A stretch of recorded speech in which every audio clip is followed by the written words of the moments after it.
जब उनके घर पे फोन लगाए तो उनकी माता जी कह रहे हैं कि हम हाथ पे हाथ रख के बैठे हैं, नहीं तो आप सारे लोगों के, ममता पांडे जो हैं उनकी माता कह रहे हैं कि हाथ पे हाथ रख के बैठे हैं, नहीं तो सारे लोगों का हथकड़ी लगवा देते हैं। ऐसे बोल रही है? हाँ, फंसा देंगे। क्या उनको मालूम नहीं है कि उनकी लड़की अपने आशिक के साथ फरार हुई है, उसमें आपकी गलती कुछ नहीं है? उनको सारा चीज मालूम है, वो सब चीज जानती भी हैं, जानबूझ के वो लोग हमको फंसा रही हैं, जानबूझ के। और ऊपर से उनके एक चाचा हैं, वो भी धमकी दे रहे हैं फोन पे। क्या धमकी दे रहे हैं? गणेश पांडे उनका नाम है। वो कह रहे हैं कि ये सब न्यूज पे इधर उधर करवाएंगे तो आपको छोड़ेंगे नहीं, मरवा देंगे, बक्सर आने नहीं देंगे। ऐसा धमकी दे रहे हैं? जी। उसके बाद क्या होता है? क्या लड़की के माता को मालूम नहीं था कि वो अपने आशिक के साथ फरार हुई है? क्या आपको ही गलत ठहरा रही है?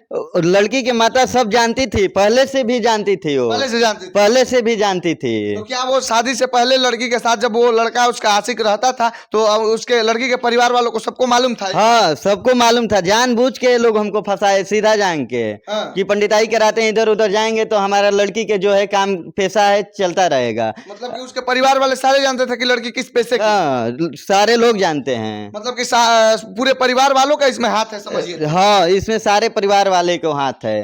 उसके बाद आपको पता चला कि नहीं? 2 तारीख को लड़की फरार हो जाती है शाम को, उसके बाद आपको पता नहीं चलता है कि वो लड़की कहाँ है, किस हालात में है? लड़की से बात होता है कि नहीं होता है? नहीं, बात नहीं होता है। हम पुलिस के पास आवेदन भी दिए तो पुलिस इस पे आवेदन पे कोई छानबीन नहीं कर रही है। कोई छानबीन नहीं कर रही है। पुलिस के द्वारा कुछ नहीं हुआ? पुलिस के द्वारा कुछ नहीं हुआ। लड़की की तरफ से फोन आया कि नहीं आया? लड़की के आशिक का आपके पास फोन आया कि नहीं? लड़की के आशिक का फोन आया था। क्या बोल रहा है? तो वो बोल रहा था कि 4 साल पहले से हमारे साथ रही है। अच्छा, 4 साल पहले से? अभी तो आपके शादी किए हुए 7-8 महीना हुआ है, इसका मतलब उससे पहले से? हाँ, 4 साल पहले से हमारे साथ रही हुई है। हाँ, हमारे क्या आई थी तो हम पहुंचा दिए हैं। कहाँ पहुंचा दिए? उसके मायके पहुंचा दिए हैं। उसका आशिक बोल रहा है। मायके पता किए? वो लड़की है मायके के? कहाँ है मायके? पता किए तो मायके वाला कह रहे हैं कि हम नहीं जानते हैं, आपकी पत्नी है, आप खोजिए। ऊपर से हमको धमकी दे रहे हैं लोग। मतलब कि लड़की के माता पिता जो हैं वो बोल रहे हैं कि आपकी पत्नी है, आप खोजिए, और ऊपर से आपको ही धमकी आ रहे हैं। तो आप बोले नहीं कि वो अपने आशिक के साथ फरार हो गई? उसका आशिक का फोन आया था, बोला कि मायके हम पहुंचा दिए हैं।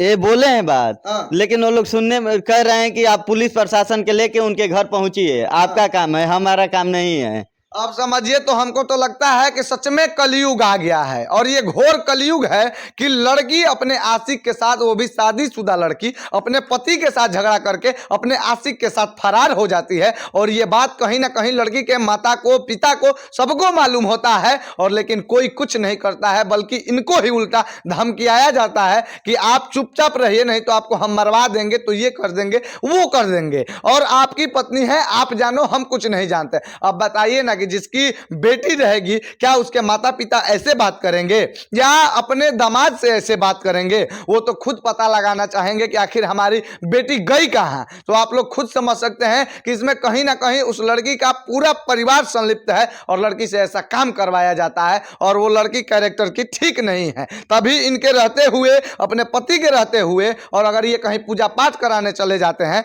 तो अपने आशिक को घर पे बुला के गुलछर्रे उड़ाती है, अपने पति के रहते हुए अपने आशिक के साथ। और ये बताया कि पता ना कैसा कैसा दवा रखी है वो लड़की कि कई महीने तक लड़का ना हो, और इनको मरवाने तक के लिए वो लड़की उतारू रहती है, और हथियार लेकर घर में रहती थी। ये सारी बातें सच है? हाँ, सच है।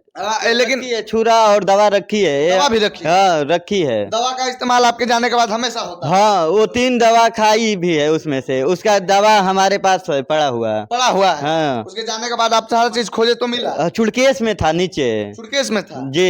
वो आपको मिला खोजने के बाद? खोजने के बाद, चले जाने के बाद जी। इसके बाद आप क्या करने वाले हैं, क्या करेंगे आप? हम तो इस पे छानबीन खोजवा रहे हैं कि मिल जाए, मिलने के बाद तलाक दे दे, हमको तो मतलब है नहीं। हम रखना नहीं चाह रहे हैं क्योंकि हमको जान से मारने के धमकी जब थी यहाँ पे तब भी देती थी, नहीं है तब भी उसके परिजन दे रहे हैं, उनके परिजन और उसके आशिक हाँ दे रहे हैं लोग। इस मरवा देंगे, टंगवा लेंगे। हाँ, टंगवा लेंगे। उनकी माता जी के दबाव से, उनके भाई के दबाव से ही बक्सर में हमको डेरा लिवाई थी। इसके आशिक भी दबाव देता था। जब हम आते थे यहाँ तो तो वो कहता था बहुआरा इसीलिए गए हैं आप ले गए हैं, वो अक्सर फोन करके कहता रहता था। ये फोन से बातचीत करती थी, ये अपने आशिक से। आशिक से हर चीज एक बताती थी, यहाँ जा रहे हैं वहाँ जा रहे हैं। वो कितने बार हमसे बोला है कि ये बोली है जान से मारने के लिए, हम इसको इसलिए नहीं मारते हैं कि इसको रखना नहीं हमको।